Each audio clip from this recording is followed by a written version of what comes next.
ang mga kwento ng pag-ibig, kwento ng buhay at kwento ng pag-asa dito sa Barangay Love Stories. Love Stories.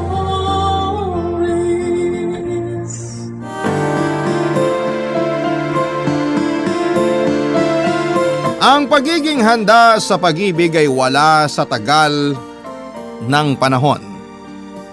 Maaring ito'y nasa karanasang pinagtibay noon upang makapagbigay ng isa pang pagkakataon.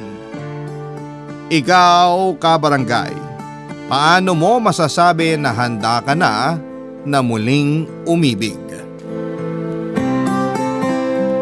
Dear Papa Dudut, magandang araw po sa inyo at sa mga nakikinig sa programa ninyo ngayong araw. Palagi ako nakikinig ng mga kwento sa Barangay Love Stories sa radyo. At kailangan nga lang ay natutunan ko na rin pong mag-Facebook at nalaman ko na pwede rin palang makinig doon ng live. Tawagin niyo na lamang po ako sa palayaw kong tasing. 80 anyos na at isa na rin pong byuda. Taga-Tarlac po ako at nangyari itong kwento ko 10 taon na ang nakakalipas. 30 anyos pa lamang ako noon nang masangkot sa isang aksidente ang asawa at nag-iisang anak ko. Hanggang ngayon, kapag ipinipikit ko ang aking mga mata ay parang bumabalik ako sa nakaraan. Para bang yung sakit kahapon lang nangyari. Kumikirot pa rin, lalo na sa tuwing sasapit ang karawan ng aking mag-ama. Imbis na maghanda ako ng spaghetti, pansit at cake ay tanging 2 puting kandila lang ang inihahanda ko sa altar, kung saan ay nakalagay ang mga larawan nilang dalawa. Taon-taon na ganoon ang ginagawa ko at kahit ngayong 4 na dekada na ang lumipas ay hindi pa rin ako napapagod na gawin yon. Hindi na ako nag-asawa pa, Papa Dudut. Nakontento na lamang ako noon sa pag-aalaga ng mga halaman. Nakabili nga rin ako ng lupa na pinagpatuyuan ko ng apartment na pinapaupahan ko hanggang sa kasalukuyan.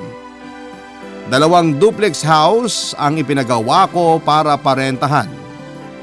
Doon ako kumukuha ng panggasto sa araw-araw at pang-maintenance ko na rin sa mga gamot ko. Yun ang naisip kong negosyo, hindi lang dahil sa pera kundi para na rin may nakakasama ako kahit papaano. Pamilya na rin kasi ang turing ko sa mga tenant. Kalapit naman ang apartment na pinapaupahan ko ang bahay na tinutuluyan ko kaya madalas ko silang nakakausap.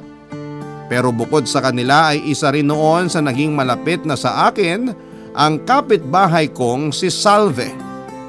Madalas ay siya pa yung pumupunta dito sa bahay ko para makipagkwentuhan. Kung sa akin lang naman ay okay na ako sa buhay na meron ako. Sadya lang na meron pa rin mga tao na iniisip na hindi ako masaya sa buhay na tinataha ko.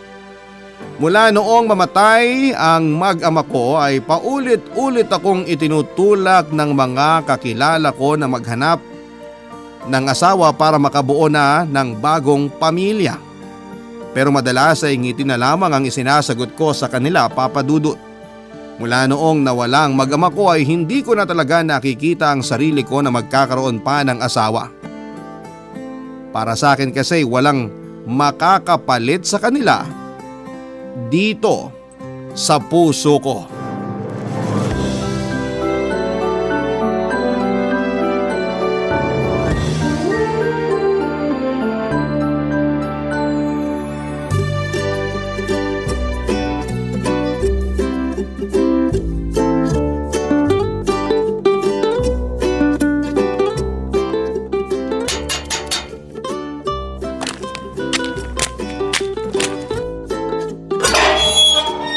Magandang araw.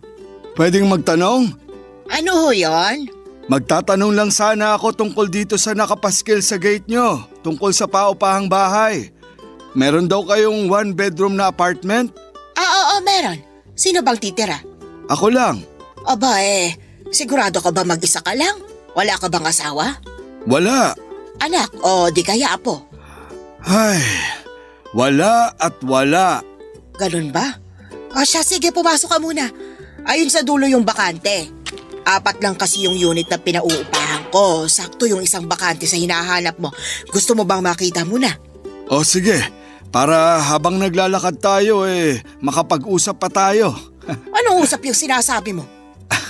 Aba hindi ba natin pag-uusapan kung magkano yung upa? Yung sa kuryente at tubig din.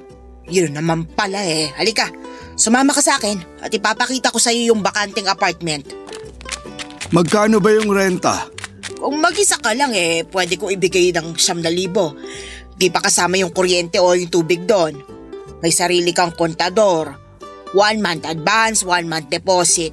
May 1,000 ring deposit para sa kuryente at tubig Bawal mag-alaga ng hayop kasi baka masirang mga halaman ko. Plantita ka pala. Anong plantita? Hindi mo yun alam? Aba saang planeta ka ba galing? Siraulo ka pala kaya nga nagtatanong yung tao. Ikaw naman, di mabiro. Mabilis ka talagang tatanda niyan. Hindi mo na lang kasi sagutin ng diretso yung tinatanong ko. O siya, sige. Sasagutin na. Ang ibig sabihin ng plantita, yung mga babaeng mahilig sa halaman. Pag lalaki naman, plantito. Ayos ba? Sus, daming pautot. Pwede namang sabihin na lang na plant lover. Napakaseryoso mo naman masyado. Gayahin mo ko. Kahit 71 na nakakasabay pa sa mga bagets. Nandito na tayo. Pwede bang tumalikod ka muna? Ha? Bakit naman ako tatalikod? Kukunin ko yung susi. Saan mo naman kukunin? Sa bra ko. Pambihira naman Eto, tatalikod na. Bakit mo naman kasi nilalagay dyan yung susi nitong unit? Kita mo namang matanda na. Inaasahan ko na lagi na may magtatanong tungkol dito sa bakanting apartment.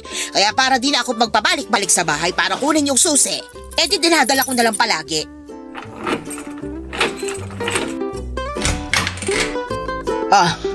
Heto yung tutuluyan mo. May 1 kwarto yan, may sariling CR at may ilang gamit na pwede mo na rin gamitin. Sige, kukunin ko na. Bukas na bukas, lilipat na ako. Ay, yung deposito mo, kailangan muna yon. Ikaw talaga. Hindi ko naman kakalimutan yun. Pero bukas ko na ibibigay pagbalik ko rito. Ay naku, bahala ka na nga. Basta iabot mo sa akin bukas bago mo ipasok ang mga gamit mo rito Karamihan nga talaga sa mga landlady, masusungit. Alam mo, kung hindi ka lang tenant dito, kanina pa kita pinaalis. Sungit talaga. O siya, babalik na lang ako bukas. Pero bago ako umalis, gusto ko munang magpasalamat at magpakilala na rin. Pablo nga pala. Tsaka, nice meeting you, Miss Beautiful. Kaya tanda-tanda na gumaganyan ka pa. Tsaka may pangalan ako Tasing. Tasing lang itawag mo sa akin. Okay, kung yan ang gusto mo, Tasing. O sige, alis na ako. Sa ganoong paraan na nga kami nagkakilala ni Pablo Papadudut. Tulad ng sabi niya ay 61 anyos na siya at tulad ko ay mag-isa na lamang sa buhay. Medyo naiinis nga ako sa kanya noon dahil sa edad niya ay parang teenager pa siya kung magsalita at kumilos. Masyado ring madaldal kahit na unang beses pa lamang naming nagkakilala. Nang makaalis noon si Pablo ay agad naman akong inusisa ng kapitbahay at madalas kong kakwentuhan na si Salve. Nakita niya raw kasi yung pagpasok ni Pablo sa loob ng bakuran ko kaya tinanong niya kung isa raw ba ito sa mga magiging tenant ko. At nang kumpirmahin ko yon ay parang batang nanukso si Salve. Ang sabi niya ay bagay daw kami ni Pablo kaya makipagkilala na raw ako ng mabuti at wag na itong pakawalan pa. Umabot pa yung kwentuhan namin sa pagpapaalala niya sa akin kung gaano kasayang magkaroon ng kasama sa buhay. Matapos yung pag-uusap namin ni Salve kahit papaano ay namiss ko rin yung pakiramdam ng may kausap sa hapagkainan mula agahan hanggang hapunan. Pati na rin yung pakikipagkwentuhan ko habang nanonood ng teleserye o di kaya ay ng balita.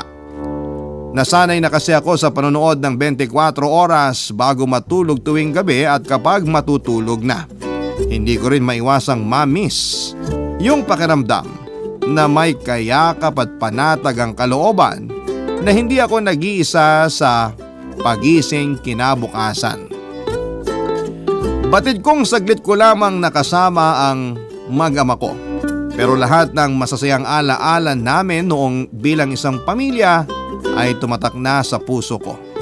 Kaya tuwing nakakaisip ako noon na mas masaya siguro kung meron pa akong nakakasama, ay isinisiksik ko sa isipan ko na ayos na ako. Nakontento na ako. Pero sadyang may dumarating na tao sa buhay ko para guluhin ang isipan ko. Papa Dudut.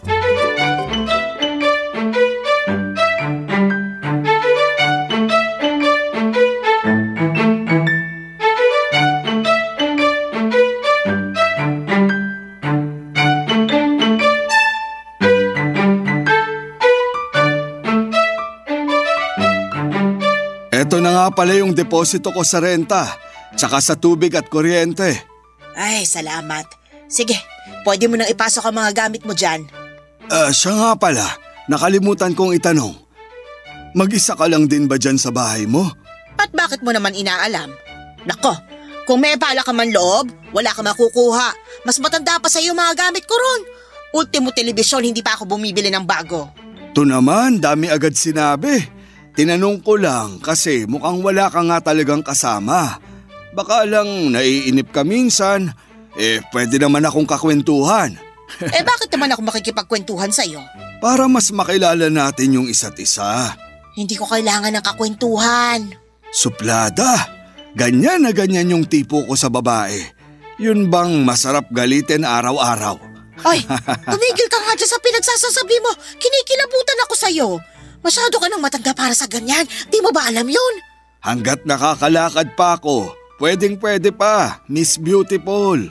Pwede pa? Yang karutan mo, ibagay mo sa edad mo. Ang nega mo naman. Anong nega? Ikaw, kung ano-ano mga sinasabi mo na hindi ko naman naiintindihan, kahapon ka pa ha? Sabi ko nga sa'yo, kaya ko pang makipagsabayan sa mga bagets. Mga kasama ko nga sa dati kong tinitiran, mga teenager pa. Nako, mukhang marami akong maituturo sa'yo. Hindi naman ako nagpapaturo, no?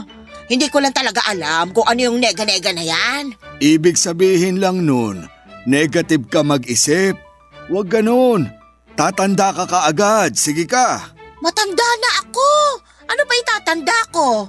Talaga? Matanda ka na? Mukha ngang 25 ka pa lang dyan sa suot mong bestida Bulaklakin.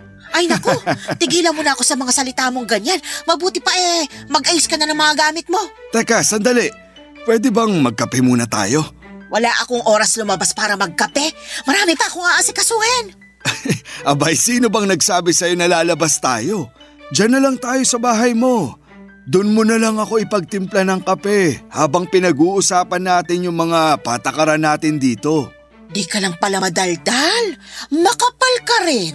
Grabe ka naman. Para kape lang, makapal na agad. Huwag kang mag-alala. Sa susunod ililibre kita. At sa labas na talaga yon ha. Kahit sa loob pa yan o sa labas, di ako sasama sa'yo no. Magtimpla ka ng sarili mong kape. Sige na naman Di pa kasi ako nag-aalmusal.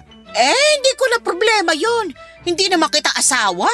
Sinasabi ko talaga sa'yo, mabilis kang tatanda dyan sa pagsusungit mo.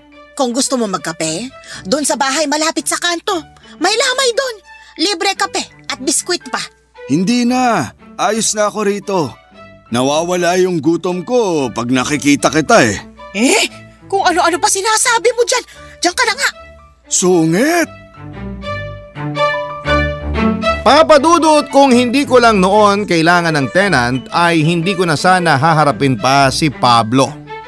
Mukha pa lang kasi niya ay naiirita na ako. Tuwing nakikita niya ako sa labas ng bahay ay lagi pa siyang nakakindat sa akin na para bang matagal na kaming magkakilala. Hindi ko noon alam kung paano ko siya iiwasan. Gayong kalapit lang ng apartment yung bahay na tinutuluyan ko. Hindi ko rin kasi makalimutan yung ginawa niyang paghalik sa kamay ko nang batiin niya ako habang nagwawalis. Akala ko kasi noon ay may ibibigay siya kaya hiningi niya ang kamay ko. Hindi ko talaga siya maintindihan ng panahon na yon. Minsan may pagka-bagets kung umasta. Minsan naman yung mga kilos niya ay parang lumang tao sa panahon pa ni Dr. Jose Rizal. Hanggang sa hindi lang isang beses ginawa ni Pablo yung paghalik-halik sa kamay ko na lagi ko rin namang pinupunasan ng suot kong bestida.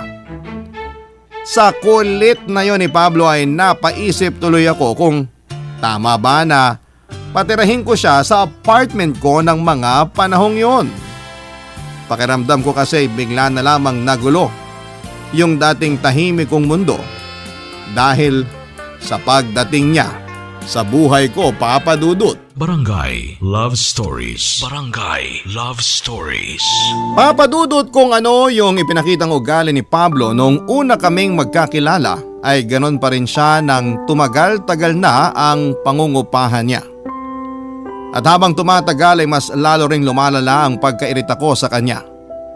Kung makaasta kasi siya noon ay talo pa niya yung mga malalapit kong kaibigan. May mga araw na bigla na lamang siyang kakatok sa bahay ko para abutan ako ng niluto niyang pagkain. Aminin ko nung una ay ibinibigay ko lang sa mga pag-alagalang aso ang mga pagkain mula sa kanya. Sa takot na baka may gayuma ang mga yon. Minsan naman ay sinasamantala niya yung paghahatid ng ulam para makisabay sa akin tuwing kumakain ako. Gustuhin ko mang tumanggi pero nauuna pa siyang pumwesto sa hapagkainan ko sa bahay. Sinubukan ko na rin na hindi siya pagbuksan tuwing kumakatok siya pero pag hindi ko naman siya pinagbubuksan ay hindi rin siya hihinto sa pagkatok na alam kong nakakagambala na sa ibang tenants. Wala tuloy akong magawa kundi ang pagbuksan siya at hayaang makikain sa bahay ko ng mga panahong yon, Papa Dudut. Meron pa nga mga araw na habang naghahardin ako ay bigla na lamang siyang susulpot at may dala-dala pang pandilig. Naiinip daw siya at gustong tumulong sa akin. Pero sa huli ay may mga halaman ako na nasira dahil mainit masyado ang palad niya pagdating sa pagtatanim. Mula nga nang mangyari yon ay hindi na siya umulit pa. Marahil ay tinabla na rin siya ng hiya noon. Pero yung mga pagkatok-katok niya sa bahay para makisabay kumain ay palagi pa rin niyang ginagawa. Hanggang sa masanay na lamang ako, Papa Dudut.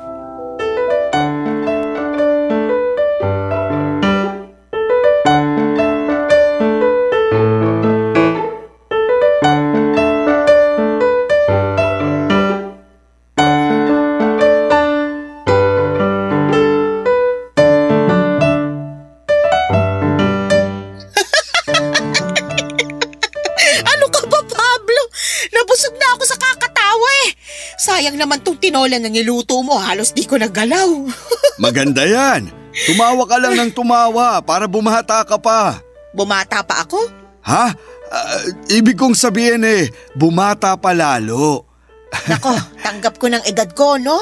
Di mo na kailangan pagaanin ng loob ko. Pareho lang naman tayo na tanggap na yung edad. Mabuti nga't umabot tayo sa ganito di ba? Tama, yung iba dyan, 60 pa lang himlay na. Kaya nga dapat, sulitin pa natin yung mga natitirang taon ng buhay natin. Hindi natin dapat inaaksaya yung bawat sandali. Yun bang marami pa tayo na ibang pwedeng gawin? Gaya ng ngumiti at tumawa hanggang di na kaya ng tiyan? At makipag-date. Ha? Makipag-date, sabi ko. To naman, parang nabingi agad nung narinig yon. Sobrang tagal na ba nung huli mong narinig yan? Parang di na kasi tanggap ng sistema mo. Hindi naman sa ganon.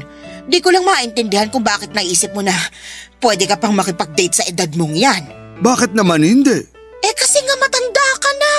Sus, porke ba may edad na bawal nang makipag-date?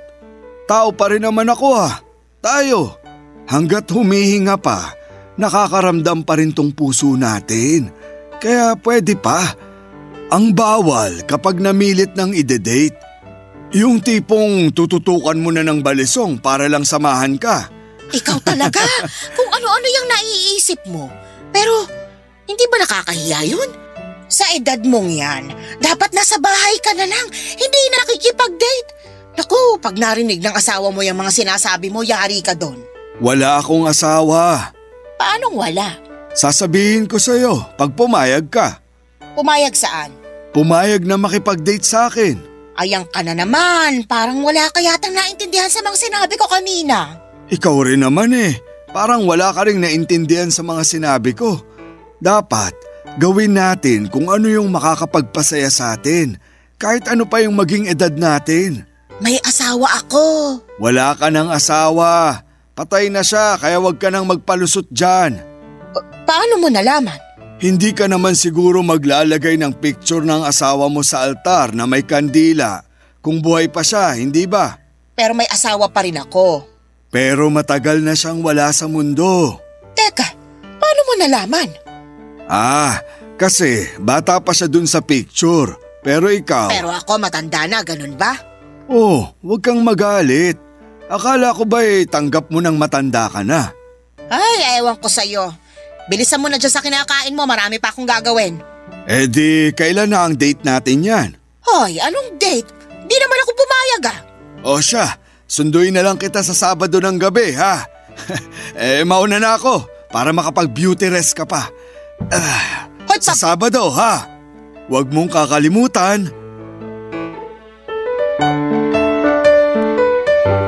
Napailing na lamang ako nang umalis si Pablo na punong-puno ng pag-asa na sisipot ako sa date na gusto niyang mangyari. Kakaiba rin talaga yung si Pablo, Papa Dudut. Noon lang kasi ako nakakilala ng ganong klase ng tao. Matapos kong iligpit ang mga pinagkainan namin ay pumasok na rin ako noon sa kwarto ko para simulan ang paglilinis. Inuna ko yung aparador na medyo inaalikabok na. At habang naglilinis nga ako noon ay biglang yung photo album namin ng asawa ko ay nakita ko. Nang buklatin ko yon at nakita ang mga kuwang larawan noong kasal namin ay parang nanariwa sa akin ang lahat. Namuo ang lahat ng mga luha ko sa aking mga mata. Matagal-tagal na rin kasi noong huli kong tignan ang album na yon, Papa Dudut. Pero yung sakit na nararamdaman ko ng unang beses ko yung binuklat ay wala pa ring pinagkaiba nang muli ko yung makita.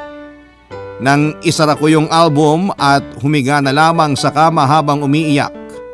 Saka ko lang napagtanto na hindi nga pala talaga madali para sa akin na mag-asawa ulit dahil iisang lalaki pa rin ang laman ng puso't isipan ko ng panahon na yon. Gabi ng Sabado nakahiga na ako at patulog na. Nang biglang kumatok si Pablo sa pinto.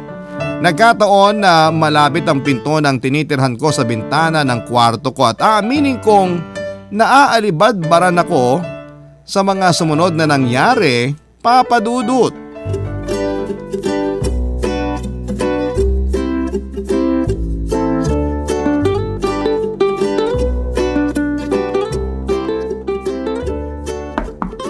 Tao po! Tasing! Nandito na ako! Ano ba yung Pablo na yan? Talagang seryoso sa date na yun Oras na ng pagtulog. Miss Beautiful! Nandito na ako! Ang kulit-kulit talaga ng matandang yun. Tasing! Lumabas ka na dyan! Napapaligiran ko na ang buong bahay mo! Kapag hindi ka lumabas dyan, di ko babayaran upa ko sa susunod na buwan! At nagawa pang mag-eskandalo, nakakahiya. Malamang gising ng mga tenant ko nito. Tasing! Yuhu! Alam ko, gising ka pa. Sabado ngayon. Huwag kang ulyanin. Date natin ngayon. At malamang pati mga kapitbahay ko gising na rin. Humanda kang lalaki ka. Tasing! Hoy Pablo! Kahit engkanto magigising sa pagsigaw mo. Magtigil ka nga dyan, nakakahiya ka. Di ka kasi sumasagot kaya sumigaw na ako. Tsaka di ako titigil hanggat di ka lumalabas para to pa rin yung date na ipinangako mo. Nahihibang ka na ba? Hindi ako pumayag. Hindi ba? Wala ka naman magagawa. Nandito na ako. Nakaistorbo na ako bakit di ka pa mag-ayos? Sama ka na sa date natin. May picnic basket na ako rito Ayoko, manigas ka dyan. Pag hindi ka talaga lumabas dyan, hindi lang ako sisigaw. haharanahin pa kita. Buisit ka! Ayaw mo talaga? O sige, sisimulan ko na Oo siya, sige na. Lalabas na ako. Basta tumahimik ka na dyan. Nakakabulahaw ka na sa mga tenant ko. Di ka na nahiyang kulubot ka.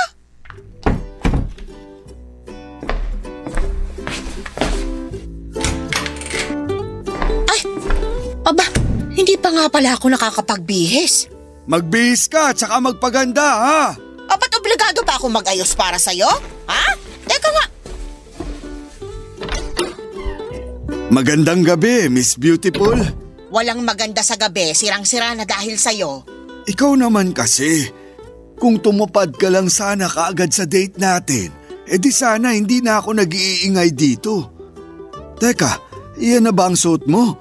Di ka na talaga magpapalit? Bakit? Aangal ka pa? Sungit? Kasi naman, lugi ako. Umeport pa ako magbihis. Tingnan mong forma ko.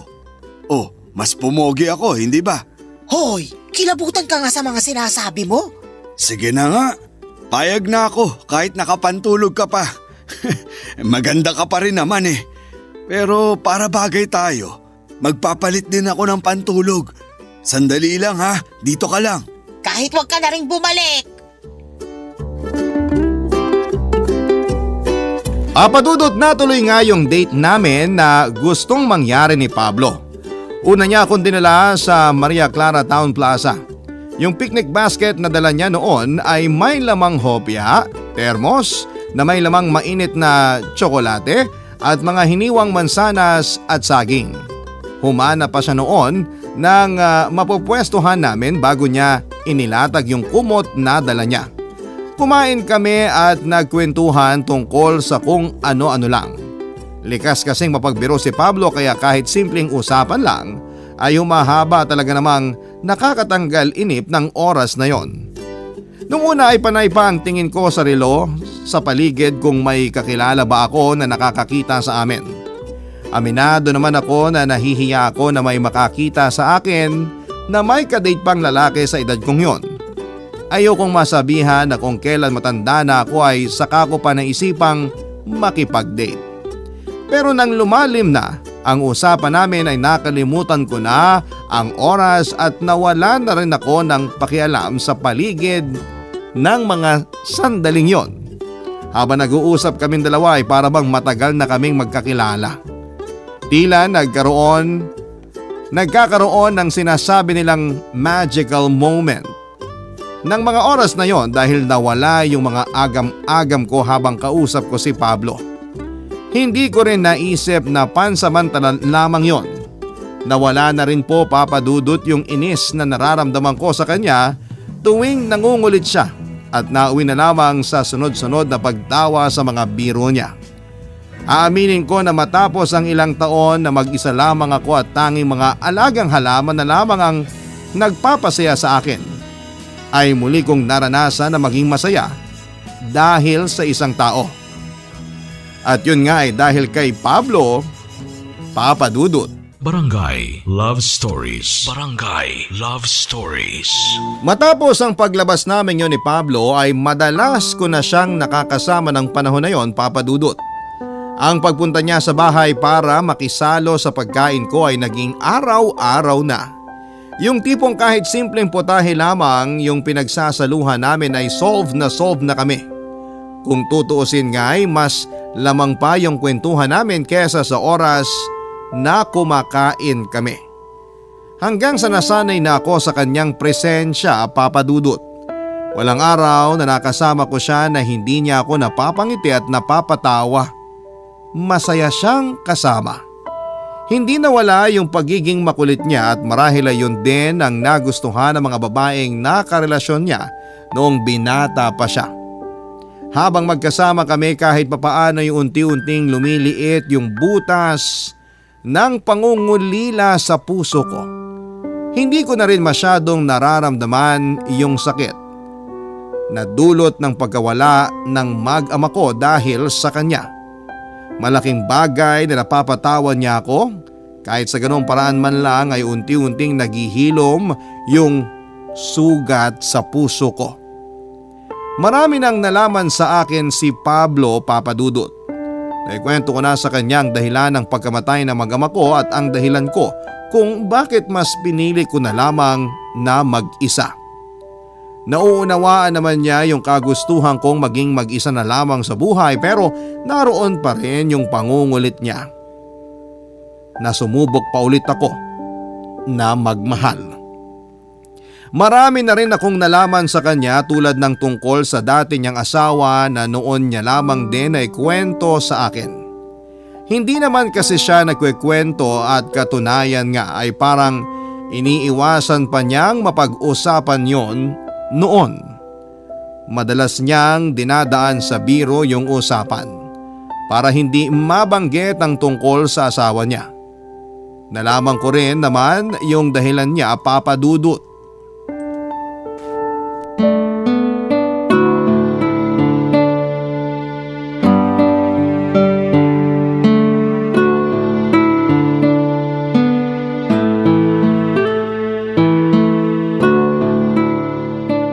Dami ko nang nakwento sa'yo, ikaw naman. Yung asawa mo, ano ba talagang nangyari sa kanya? Yung asawa ko? Kailangan ba talaga nating pag-usapan yun? Oo naman. Naikwento ko na nga yung sa amin ng asawa ko eh. Yung asawa ko, si Osang, sumama dun sa best friend ko. Bata pa lang kami, magkaibigan na kaming 3. Tapos yun, pareho naming niligawan si Osang, pero ako yung sinagot. Ano naman ang naging reaksyon ng best friend mo? Ayun, parang sumama nga yung loob eh. Lumuwas ng Maynila at doon na rin nag-asawa. Nung namatay asawa niya, umuwi dito sa Tarlac. Tapos nagkita-kita na kami. Yun, nagkagustuhan sila. Dati naman kras-kras lang yun. Di ko naman inaasahan na posible pa palang lumalim yun lalo na't medyo nagkakaedad na rin kami noon. Ano namang ginawa mo? Siyempre di ko na ipinaglaban. Nagmamahalan na sila eh. Tsaka kung pipilitin ko siyang bumalik sa akin, di na rin uubre yung pagsasama namin. Nagmahal na siya ng iba. Ibig sabihin, kung mahal niya pa rin ako, di na buo yun. Ang sakit din pala nung nangyari sa'yo. Masakit, oo. Pero wala nga namang ipilit ko pa sarili ko. Di nagmukha pa akong nanlilimos ng pagmamahal nun. Sa pogi kong to. Ay nako, hindi na talaga mawawala sa'yo yung mga kabulastugan mo na yan. Masanay ka na sa akin. Pero parang masyadong mabilis yung pangyayari. Noon pa lang, alam ko nang di naman ako ganun kamahal ni Osang. Dama ko yun, syempre. Pero nagpanggap lang ako na hindi. At sa buong pagsasama namin, walang araw na di niya nabanggit yung best friend ko. Kaya nung umamin na sila, di na ako nagulat. Pero nasaktan pa rin ako kahit inaasahan ko na yun. Nasa na sila ngayon? Dun sa bahay namin. Dun ko na sila pinatira. Ako na lang yung lumayo. Yung mga anak nyo, paano naman sila? Yun nga pala. Umiwas lang ako sa tanong mo na yon nung unang dating ko rito. Pero may anak kami. 2.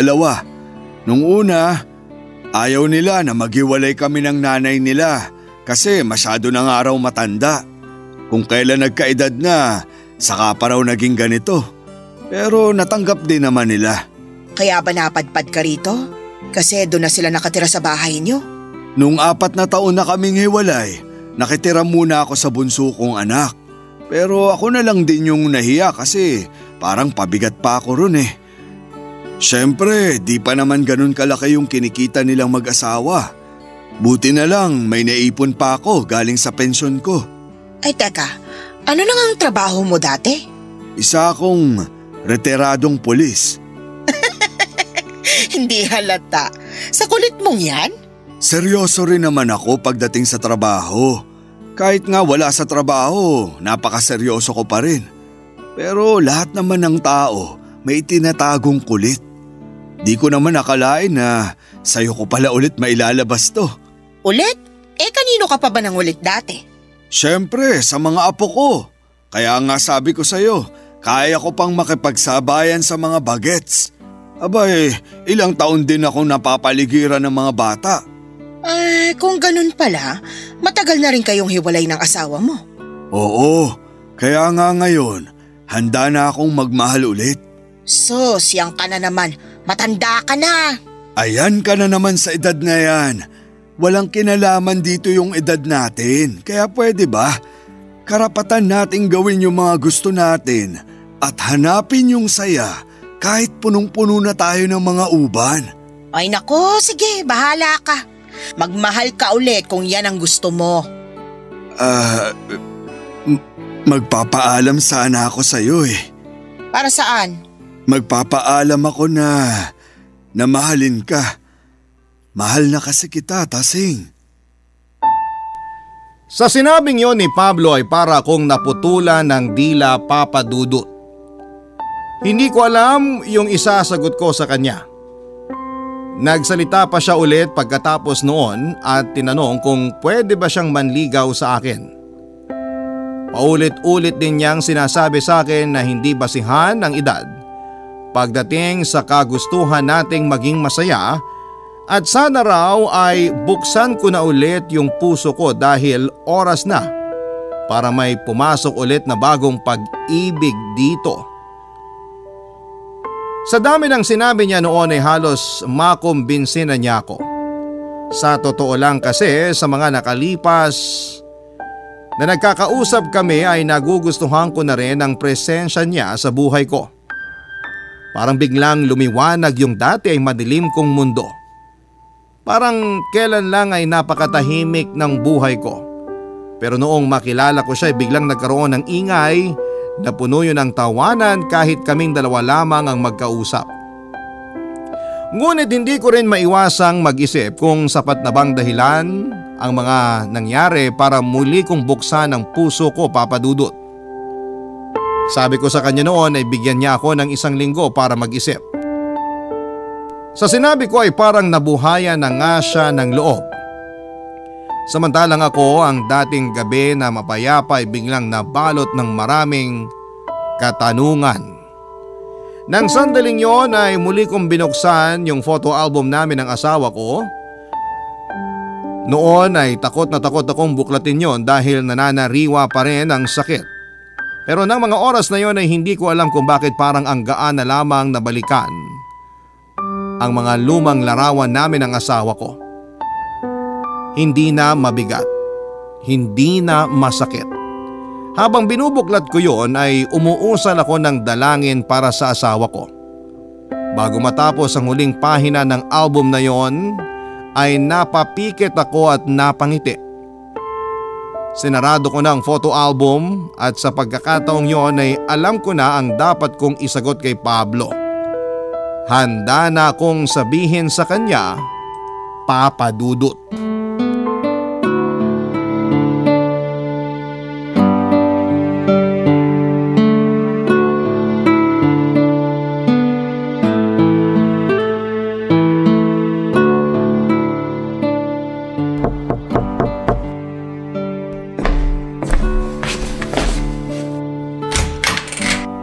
Oh, Tasing, ikaw naman yung naligaw dito sa apartment ko. Tuloy ka. Salamat. Upo ka muna. May gusto ka ba? Kape, tubig? Wag na. May gusto lang kasi akong sabihin sa'yo. Ano yun? Nakapagdesisyon na ako.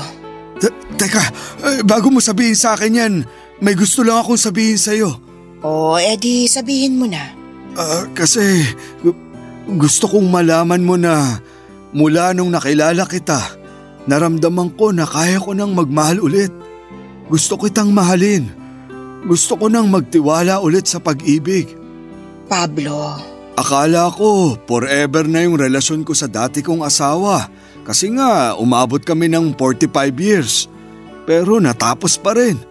Kaya naniniwala ako na wala sa kanya yung forever ko. Sa tingin ko, sa'yo talaga. Pablo, aaminin ko, nitong mga nakaraan, napasaya mo na ako. Sobra. At ikaw lang yung nakagawa nun sa akin mula nung nawala yung asawa ko. Ikaw rin. Napasaya mo ko ng sobra. Tama yung sinabi mo sa akin na wala sa edad yung pagiging masaya. Na hindi pa huli ang lahat para sa atin kahit na ubanin na tayo. Sa dami ng mga nagsabi sa akin noon, sa'yo lang ako naniwala. Sa'yo lang ako nagtiwala. Salamat. Kaya ang desisyon ko, hindi na ako magmamahal pang muli, Pablo. Ha? Akala ko ba? Akala ko rin eh. Kasi napapasaya mo ko. Pero hindi talaga pwede. Pero bakit? Iniisip mo pa rin ba yung sasabihin ng ibang tao? Hindi. Wala akong pakialam sa sasabihin ng iba. Noon ko pa natutunan na hindi pakinggan ang mga opinyon nila sa buhay ko. Bakit ganun? Akala ko talaga. Ay. Dati, takot ako na buksan yung photo album namin ng asawa ko kasi sobrang lungkot yung nararamdaman ko tuwing nakikita ko yung mga picture naming dalawa. Pero kagabi, nung binuksan ko yon, wala na yung sakit. Kasi sa wakas, tanggap ko na eh. Tanggap mo naman na pala eh. Bakit di mo pa rin ako magawang pagbigyan? Hindi porke tanggap ko nang wala na sila, pagbibigyan na kita. Magkaiba yun. Oo, napasaya mo ako pero hindi ko ramdam na mahal na nga kita. Siguro mahal kita pero bilang kaibigan lang. Alam ko sa sarili ko na buong buhay ko, minsan lang ako umibig ng totoo. At yun sa asawa ko lang. Bakit di mo ako subukan? Pwede mo namang pag-aralan na mahalin din ako. Kaya kong maghintay. Pasensya ka na pero hindi na magbabago yung desisyon ko. Ang totoo, matagal ko ng desisyon to. Mas naging maliwanag lang ngayon. Wala na ba talagang paraan para maging handa ka ulit magmahal? Kapag kontento na ang isang tao, wala nang makakabali noon, Pablo. Pero gusto kitang pasalamatan dahil muli kong naranasan yung kung paano maging masaya. At magiging masaya ako kung magiging kaibigan kita. Papa Dudut, sinubukan pa rin akong ligawan ni Pablo pero paulit-ulit ko siyang tinanggihan at pinapaunawa na hindi ako ang babaeng para sa kanya. Dahil nakalaan na ako sa iba at yon ay sa asawa ko. Sa una ay nagkailangan kaming pareho at namiss ko ang pagkatok-katok niya sa bahay tuwing tanghali para makisabay sa pagkain pero nauunawaan ko rin naman siya. Bumalik ako sa dati kong ginagawa mula sa pagiging landlady hanggang sa pag-aalaga ng mga halaman. Lumipas ang ilang buwan at muli ko namang narinig ang pagkatok ni Pablo sa bahay at may dala pa siyang tinola. Hindi na namin muling pinag-usapan ang mga nangyari. Yung pagkatok at pagpasok niyang muli sa bahay ko ay senyales na tanggap namin na hanggang doon lamang kami. Landlady niya ako, tenant ko siya, kasabay ko siya sa pananghalian, kakwentuhan, kaibigan at baka nga yun lamang kaming dalawa. Hanggang magkaibigan lamang. Malaki ang pasasalamat ko kay Pablo dahil maraming bagay na naging malinaw sa akin mula noong dumating siya. At dahil sa kanya ay hindi na ako takot na buklatin muli ang mga ala-ala namin ng mag-ama ko. Laking pasalamat ko talaga na pumasok siya sa buhay ko at nadagdagan ako ng isa pang kaibigan. Yun yata ang forever namin. Forever na magkaibigan. Magkaibigan pa rin kami ni Pablo hanggang sa ngayon at sa pagkakataong ito ay mas nauunawaan na namin ang isa't isa. Masaya na kami at kontento na sa pagiging magkaibigan lamang. Hanggang dito na lamang po ang kwento ko, Papa Dudut, at maraming salamat po sa inyo at sa Barangay Love Stories. Pagpalain sana kayo palagi and more power sa programa ninyo. Ang inyong forever kapuso at ka-barangay Tasing. Nagustuhan ng iyong napakinggan? Ituloy yan via live stream sa www.gmanetwork.com/radio. Barangay LS 97.1 Forever